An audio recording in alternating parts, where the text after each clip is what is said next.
Welcome to Discovery Watch with John Kaiser.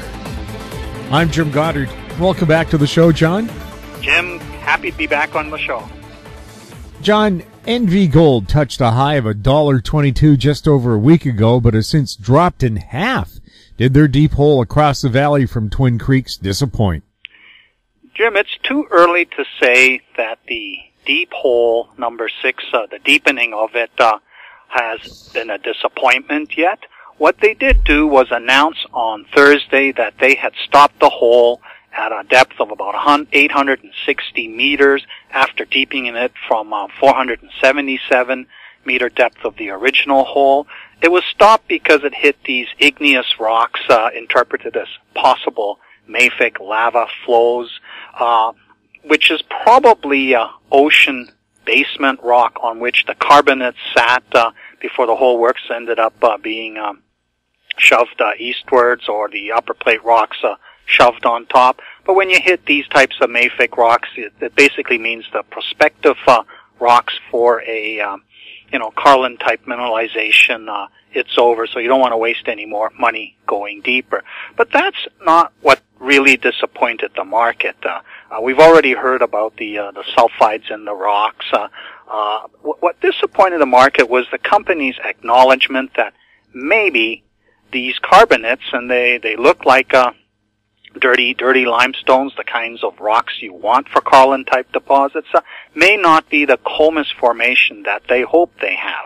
They have submitted samples of this rock to Indiana University, where they will do microfossil analysis to establish exactly what age these rocks are and which of the existing formations in Nevada, and in particular the Comus formation itself, these rocks happen to relate to. So in other words, we won't know until late June, early July, if indeed this is Comus formation rock. Now normally, it doesn't matter whether it's Comus formation or Wenban or Roberts Mountain or whatever formation. If it's been pumped by these fluids and it's got the right chemical receptivity, it will hold gold. But in this case, what's important is that the theory that Quinton Hennigh created, literally an X marks the spot theory, that this area of the ATV project across Kelly Creek Basin Valley from the Twin Creeks 20 million ounce system of Newmont and the Turquoise Ridge Getchell operation of Barrick is in fact a faulted off fragment of this system that's literally across the valley. And so it is important to confirm that, yes, the Comus formation that exists over on the western side of the valley is present on the eastern side. And of course the big deal is that 15 million years ago, which is 15 million plus years after these deposits would have formed, the basin and range topography formed, which dropped down and moved adjacent blocks of rock in Nevada and obscured them. And the big Nevada 2.0 game is to find these blind systems. In this case, we're looking for the missing half of the Twin Creeks system. So it is important that it is Comus formation, but it isn't necessary for this area to have a mineable gold system. And the original reason for John Watson to focus on this area, other than Quinton Hennigh's reconstruction of where good stuff might have ended up, was a Bleg survey, stream sediment Bleg survey, which indicated that gold and Carlin-type pathfinders were leaking through the much younger volcanic cover rocks. So the market's simply having a reality check, realizing, well, we probably won't get any fantastic grades from the 400 meters of extra core that has been submitted. In fact, some of the industry experts who looked at the photos that the company published grumbled, well, that's not the right type of sulfide associated with Carlin-type mineralization. So there's a bit of skepticism in the system. However, this is not, Nevada 2.0 is not about taking sniper kill shots. It's about building an argument as to why this is a prospective location for a blind deposit a blind elephant deposit, and the company is proceeding with drilling 2 more holes. The next hole will also start as RC and be finished as a core hole, 600 meters to the north of number 6, which was just completed. And they think the carbonate rocks are shallower in that area. So it's part of this whole vectoring process. We can see we're into the limey carbonates that we want to see. We can see there's alteration in it, so there was fluid pumping, and we have seen the toxics in it, and hopefully we see some further evidence of gold. But then we start looking around to see, where actually is the deposit that's going to become a mine. The second hole is about 6 miles to the southwest, and it's going to be 150 meters from hole number 11, which was drilled out in the pediment, the gravel-covered portion. It's out there all by itself. It was interesting in that after drilling through 250 meters of other stuff, gravels and so on, they hit the Paleozoic rocks. In this case, it was upper plate rocks, and they stopped it after 70 meters. But those 70 meters did record arsenic, mercury, and antimony values. These are the so-called part of the Carlin Pathfinder suite, also known as toxics, because you really don't want to drink stuff that has elevated values of this in it. And they believe that based on interpretation of the gravity data that they have collected in this area, that there is a structural corridor nearby. So they're stepping over, they're going to drill into what the inferred structure, and of course that would be the feeder for any gold-bearing fluids that came up, and the odds of hitting gold values are much better. So again, 2 holes, both of them going to be core holes, and this will take 4 to 8 weeks. So the stock has pulled back because we're in a bear market right now as far as the resource sector is concerned. Unless you're delivering a fabulous discovery hole, the market is inclined to just sit back and watch. And this is what's happened to NV Gold. Simply a reality check that no, the discovery hole was not going to happen this week. It'll probably be 3 months before we know if across the valley there is indeed another Twin Creek system. We'll have more Discovery Watch with John Kaiser right after this. Vatic Ventures Corp. is a potash exploration company focused on the Korat Basin in Thailand, the world's largest undeveloped potash resource. Vatic's management has extensive potash exploration and development experience in Thailand. Vatic will have marketing advantage compared to Western producers. Drill program commences this spring. Vatic trades on the TSX Venture, symbol VCV, and on Frankfurt, symbol V8V2. Visit our website, vaticventures.com.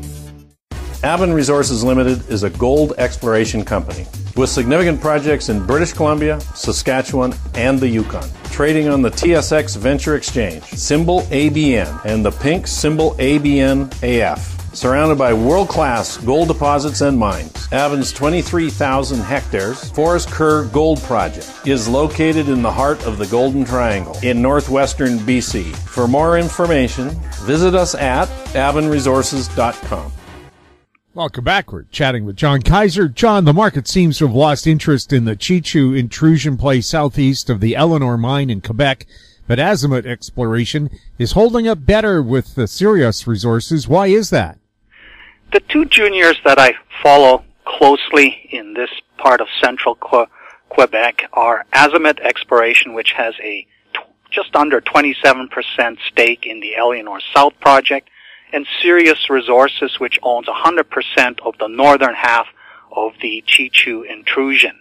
This is believed to be a reduced intrusion-related gold system, possibly in the same family as what created the Eleanor deposit that Goldcorp is mining. And it came to life in 2016 when Sirius started intersecting higher grade intervals, suggesting that perhaps it had been drilling this system from the wrong angle. It had generally just achieved these 0.4 to 0.6 gram per ton intervals, fairly long intervals, but at that grade, unless gold goes to $2,000, it's not very interesting. But since then, an awful lot of drilling has gone into this play. Azimut with its partners Goldcorp and Eastmain, has a 5,100-meter drill program underway, and it's focusing on the Moni corridor, which is in the southern half of the Chichu intrusion, where they have got some high-grade values that they're trying to pin down into a coherent zone. And Sirius has an 8,000-meter winter drill program underway, but that stock's lagging at 24-25 cents because they're still reporting results from last fall's drill program. The labs in Quebec are still so backed up from the windfall drilling program of Osisko Mining. Osisko Mining itself has faded into the 240 to the 250 range. The market's starting to become concerned that maybe the windfall will not deliver a big gold windfall. Maybe it'll be just a whole bunch of more million ounces that aren't particularly economic at $1,300 gold, and thus more an optionality play. But it's part of a general bearish market attitude, expecting nothing good to come of anything. In the case of the Chichu intrusion, the market thinks, well, it's a smaller scale brute force approach than the windfall district drilling. But the concern is that the high-grade zones will never hang together into a coherent underground mineable zone. This is probably the acid test year for this play. If by the end of this play we do not get a resource estimate that gives us reason to believe that this could be developed into a mine, this story will probably die. And so the question you asked is, okay, why is Azimuth trading 35, 36 cents? Why hasn't it also faded back down into the low 20s? It is a prospect generator farm-out type company with a variety of projects in Quebec, but we know in this bear market there is no appetite for prospect generators. They are, notoriously shunned as exciting as watching paint dry. And because Azimuth's projects tend to be in the more remote parts of Quebec, we are definitely not in that stage of the exploration cycle where majors are willing to spend money on major grassroots programs in a remote location. The reason that Azimuth exploration is hanging in here in the mid-30s is because Jean-Marc Loulin, the CEO, seems to have had his own André Gaumond moment. And the André Gaumond moment occurred back in 2004 when Virginia Gold, which had been beavering away in central Quebec since 1997, and generating prospects, farming them out, was followed by the Paul Van Eden, Rick Rule cult of don't ever drill your own project, generate the prospects, always farm it out to a major or a junior. In this case, André Gaumond said, this one's a keeper. He had come across float in the area of what is now the Eleanor.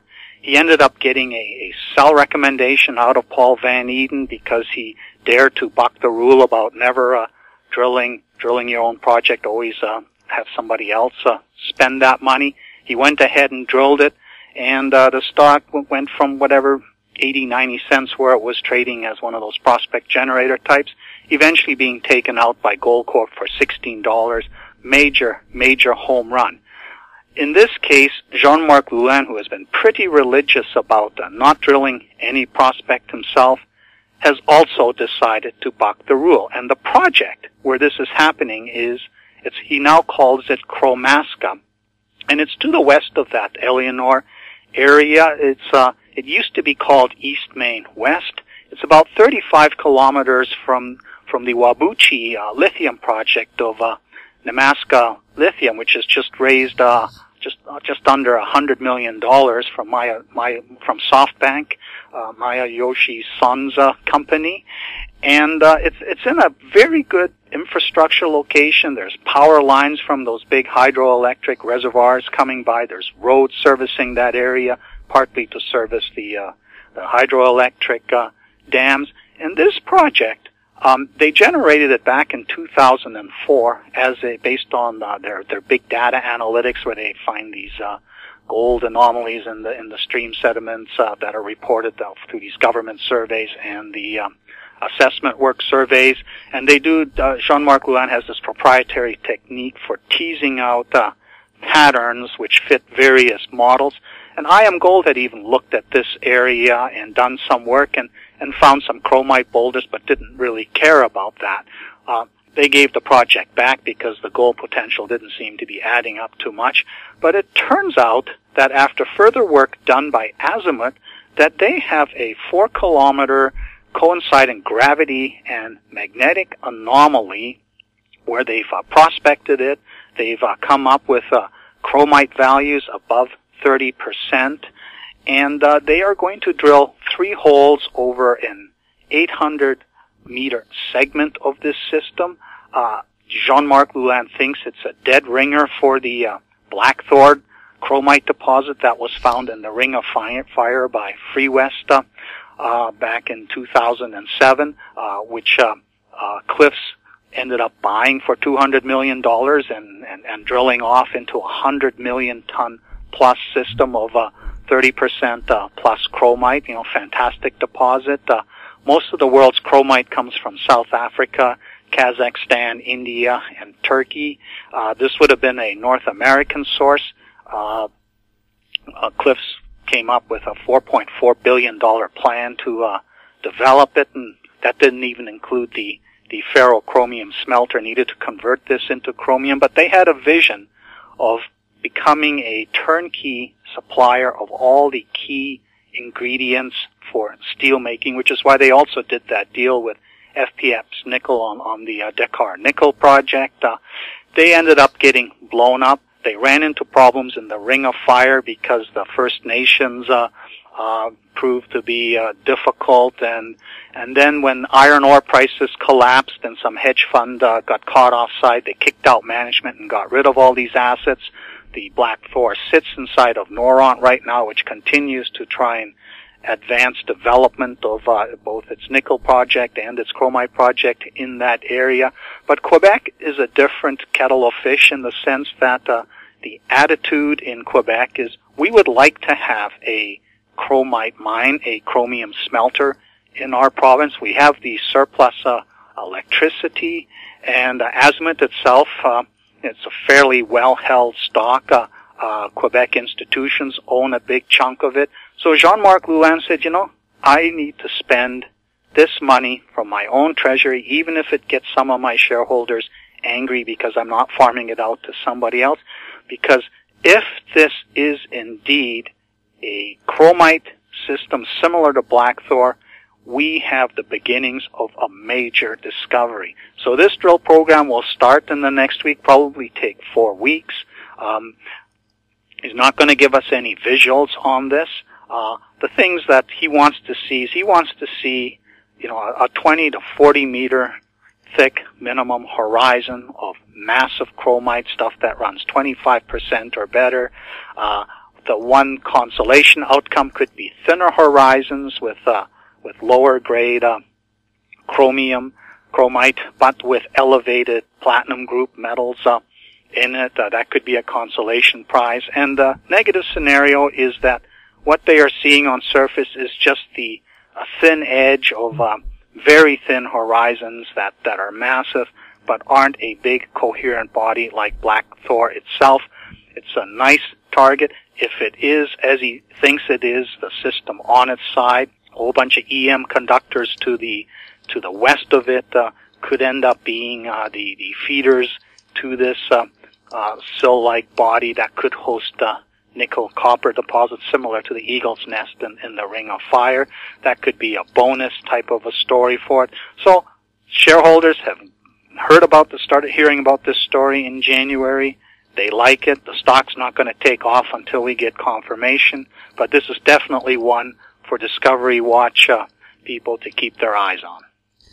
We'll have more Discovery Watch right after this. Media recognition from Bloomberg, Reuters, recycling trade publications. Patented process for 100% recovery of critical metals, including cobalt, lithium, nickel, manganese, aluminum. American Manganese is focused on recycling lithium-ion batteries for electric vehicles. American Manganese trades on the TSX Venture, AMY, the US, AMYZF, and Frankfurt 2AM. For more information, visit AmericanManganeseInc.com or phone me, Larry Ray, at 778-574-4444.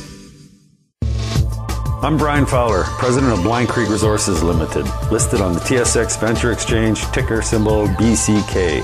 Blind Creek is focused in the Yukon, Northwest Territories, and British Columbia. The company's key property is the Blend Project, one of the largest undeveloped lead-zinc-silver deposits in Western Canada, plus plans to advance the recently acquired, fully permitted historic engineered gold mine in the Atlan District of Northwestern BC. Check us out at blindcreekresources.com. Don't miss out. Stay informed. Receive the HowStreet.com weekly recap with thought-provoking podcasts, radio, and articles delivered to your inbox. Sign up for the HowStreet.com weekly recap on our homepage at HowStreet.com. Welcome back. We're chatting with John Kaiser. John, any new Discovery Watch juniors to look out for? Jim, the one I'd like to introduce today is Avrupa Minerals. It has been a spec value hunter recommendation of mine in the past, but I lost interest a couple years ago because the company suffered from the severe bear market that they had. What I originally liked about them was their focus on Portugal, where they had assembled properties within the Iberian Pyrite Belt, which runs from the southern part of Portugal into Spain, and is the richest collection of VMS base metal deposits in the world. Neves Corvo is on the Portuguese portion of Iberian Pyrite Belt.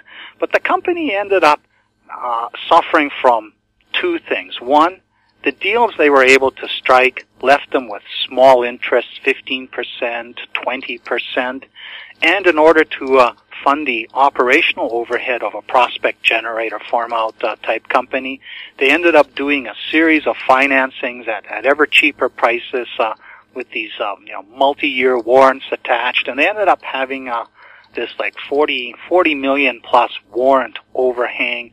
And I just looked at this and said, this company, they need like an absolutely fabulous discovery for this thing to get back to 50 cents. So it's been stuck 10 cents, sometimes below, sometimes above. For the past couple years, I downgraded it to a bottom fish, kind of just to keep an eye on it.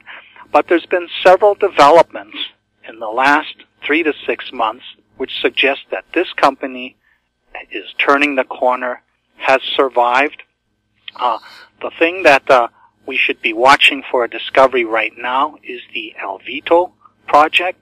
Last year they did a farm-out deal where Oz Minerals, which is an Australian-listed company, can earn up to 75% by spending $4 million Australian dollars over several years.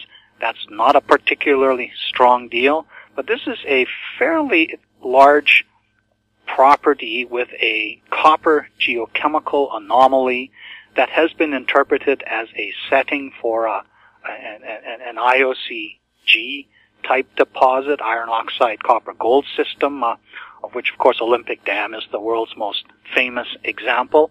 It was briefly farmed out to Lowell Copper, which didn't have enough money to do any work and has since gone on to be a shell for a collection of a whole bunch of marginal gold deposits. Anyways, this Oz came in there, spent last year doing prospecting, probably spent $800,000, so they'll vest for their 51% this year.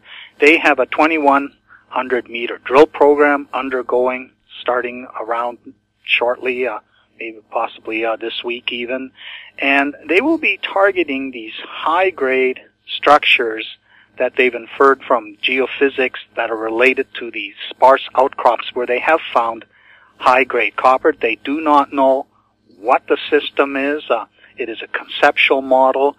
This program is going to be critical. Either they get confirmation, and probably not a discovery hole, but confirmation for what it is that they're chasing here. And if they do, they'll proceed with the next $3 million of exploration, and then it could be very quickly that Arupa has to start coughing up money for its share. But the reason the stock is worth paying attention to now is that in early March, they announced the deal, a letter of intent, which is not yet formalized. They expect it will be formalized in late May, with a so-called international mining company. They have not disclosed its identity, but it involves their 3 Iberian Pyrite Belt properties, the Mariteca, the Alvalade, and another one which they call the San Domingo project. The Alvalade was the one that got me excited about 4 years ago when they intersected massive sulfide mineralization. It was part of Paul Kuhn's theory that historical work had misunderstood the stratigraphy, the succession, what everybody thought was an older horizon that they treated as a marker. When as soon as they hit it, they stopped drilling. He argued that no, this is actually younger, and because of the complex folding of this area, you needed to keep drilling when you hit this. So they went in there, and they actually did find the Ses Marias intersection. It was farmed out at the time to Antofagasta, which is a big copper producer out of South America. They're more accustomed to the giant disseminated copper porphyry systems. They decided that they didn't really want to keep chasing these convoluted volcanogenic massive sulfide systems, which can be very squirrely or are always stratigraphy controlled. And of course, when you have the stratigraphy folded, spindled, and mutilated, where all the fragments ended up can be a very big pain. The company ended up getting it back, farmed it out to another Portuguese junior, which failed due to financial problems. They got it back. It's now farmed out through a series of fairly strong deals. I'm not going to bother talking about them now, but the company is serious. They will close these deals, and by the time we know whether or not the El Vito project is good or bad news, this farm out of these Iberian Pyrite Belt projects will be in place and start carrying the day in terms of discovery watch in the second half of this year. John, thanks for the update. You're welcome, Jim. We've been speaking with John Kaiser, his website, kaiserresearch.com. I'm Jim Goddard.